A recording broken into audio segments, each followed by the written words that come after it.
Mr. Ritesh Pandey. आदरणीय अधिष्ठाता महोदय, आपने मुझे राष्ट्रपति अभिभाषण पर बहुजन समाज पार्टी और बहन कुमारी मायावती जी का पक्ष रखने का अवसर दिया है। इसके लिए मैं आपका आभारी हूं।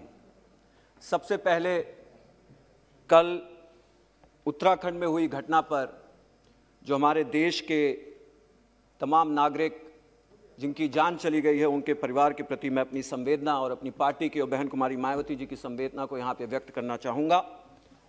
और माननीय अधिष्ठाता महोदय, मैं अपना भाषण एक 6 पॉइंट एजेंडा के तहत यहाँ पे प्रस्तुत करना चाहूँगा।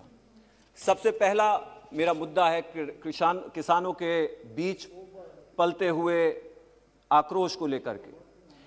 माननीय अधिष्ठाता महोदय, ये अत्यंत ही निंदनीय है कि पिछले कुछ महीनों से इस देश में 3 किसान विरोधी कानूनों के विपक्ष में, विरोध में जो धरना प्रदर्शन चल रहा है, उसमें बैठे अन्नदाताओं को कुछ छुटभइये नेता आतंकवादी घोषित करने का काम करते हैं। यहां यह जानना अत्यंत ही जरूरी है अधिष्ठाता महोदय कि हमारे इन किसान आंदोलनकारियों को, जो एक शांतिपूर्ण प्रदर्शन कर रहे होते हैं, इनके बीच में कुछ नकाबपोश जो लोकल स्थानीय लोग बनकर के आते हैं और पुलिस की नाक के नीचे एक शांतिपूर्ण प्रदर्शन को हिंसक बनाने का काम करते हैं, ताकि सरकार के पक्ष के प्रति सहानुभूति आम जनमानस में पैदा हो।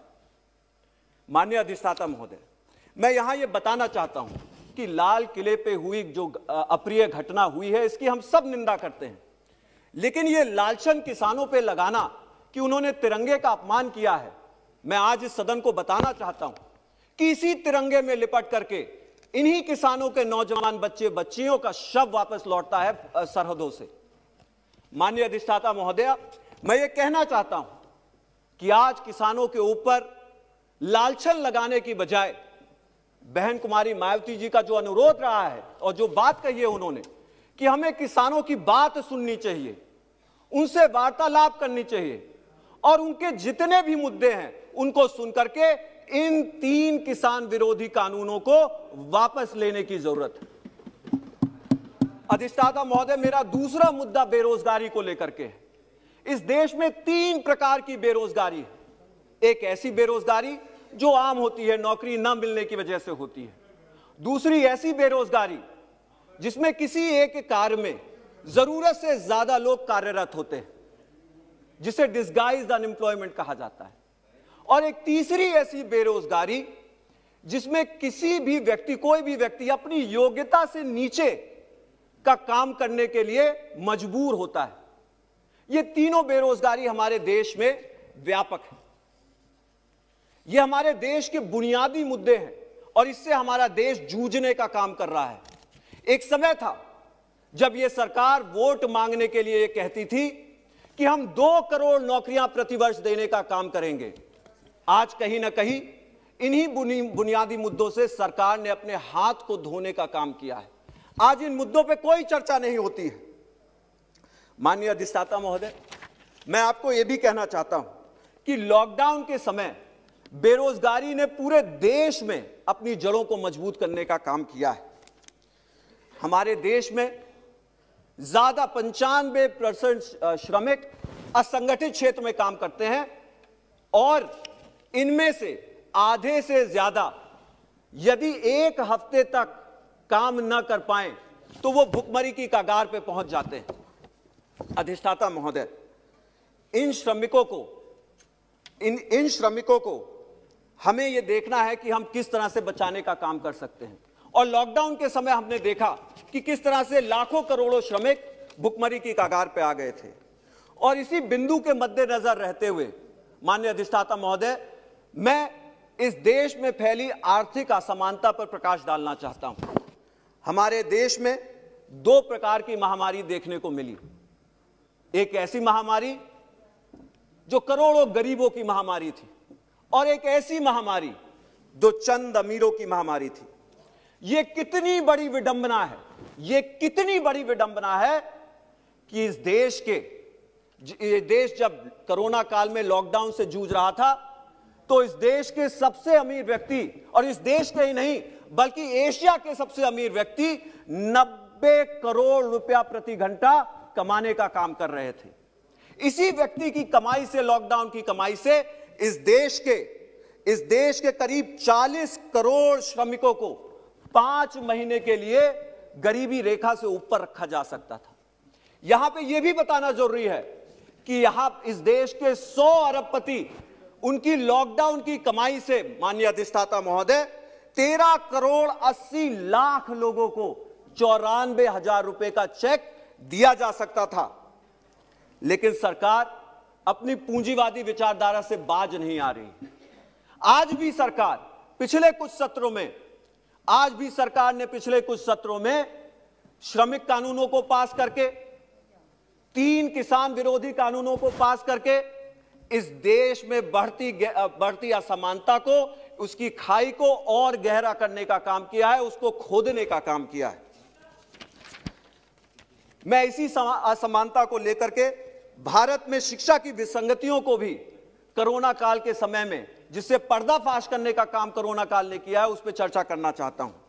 जहां देश के चंद अमीर बच्चे अपने स्मार्टफोन, लैपटॉप और उसके साथ साथ आईपैड के साथ पढ़ाई करने का काम कर रहे थे, अपने ऑनलाइन क्लासेस में व्यस्त थे, वहीं देश के करोड़ों गरीब बच्चे इन्हीं आधुनिक यंत्रों के अभाव में अपना जो है शैक्षिक कार्य, अपना शैक्षिक वर्ष गंवाने का काम कर बैठे हैं। इसी के साथ साथ हमारे SC ST समुदाय के 60 लाख से अधिक SC समुदाय के बच्चे 14 राज्यों में उनकी जो है छात्रवृत्ति अभी तक लंबित है। और इसका कारण यह है कि केंद्र सरकार ने इसी योजना के लिए जो निर्धारित राशि तय की थी, उसको देना बंद कर दिया है। और मैं ये कहना चाहता हूं कि ये जो विसंगतियां हैं, इनको दूर करने के लिए हमें प्राइवेटाइजेशन की जरूरत नहीं है। इन विसंगतियों को दूर करने के लिए हमें शिक्षा के बुनियादी संस्थान, जो हमारे देश के सरकारी शिक्षा के जो बुनियादी संस्थान है, उनको मजबूत करने की जरूरत है।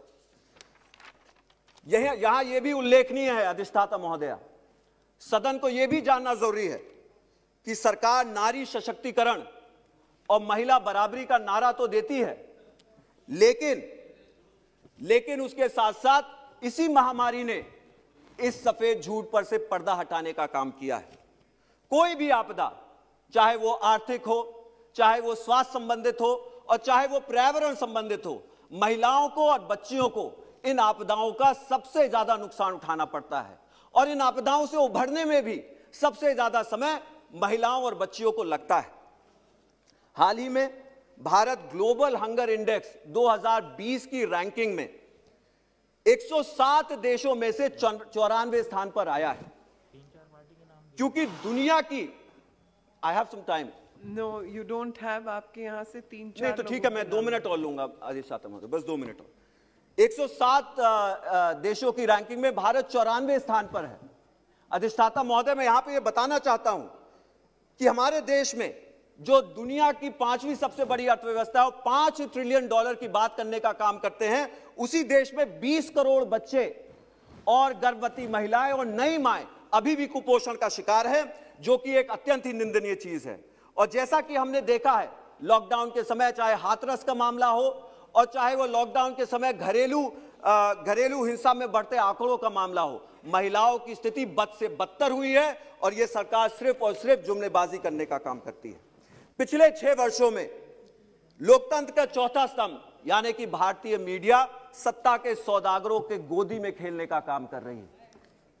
हाल में ही एक प्रसिद्ध मीडिया के न्यूज एंकर और ब्रॉडकास्ट ऑडियंस रिसर्च काउंसिल के कर्मचारी के बीच हुए व्हाट्सएप लीक से यह साफ पता चलता है कि किस तरह राष्ट्रीय सुरक्षा के संबंधित गोपनीय सूचनाओं के आदान प्रदान से टीआरपी बढ़ा करके उससे कमाई करने का काम किया जाता है। अधिष्ठाता महोदया, ये देश की संप्रभुता के साथ एक बहुत ही बड़ा खिलवाड़ है और इस पे जरूर चर्चा होनी चाहिए और उस पे जांच बैठनी चाहिए। वहीं दूसरी तरफ जहां बाबा साहब B.R. अंबेडकर के संविधान में दिए गए अधिकारों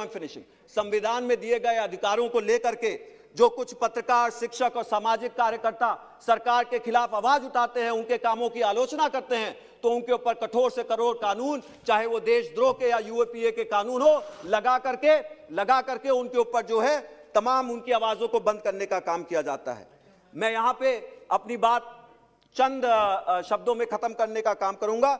यदि सरकार अपने कार्यों को लेकर के सच में विश्वास से पूर्ण है, सच में सशक्त है और सच में सामर्थ्य है, तो आखिर वो इन आलोचकों से क्यों डरती है। अंत में अधिष्ठाता महोदया, मैं अपनी बात खत्म करने से पहले यहां पे कुछ पंक्तियां एक कविता वीर से कहना चाहूंगा।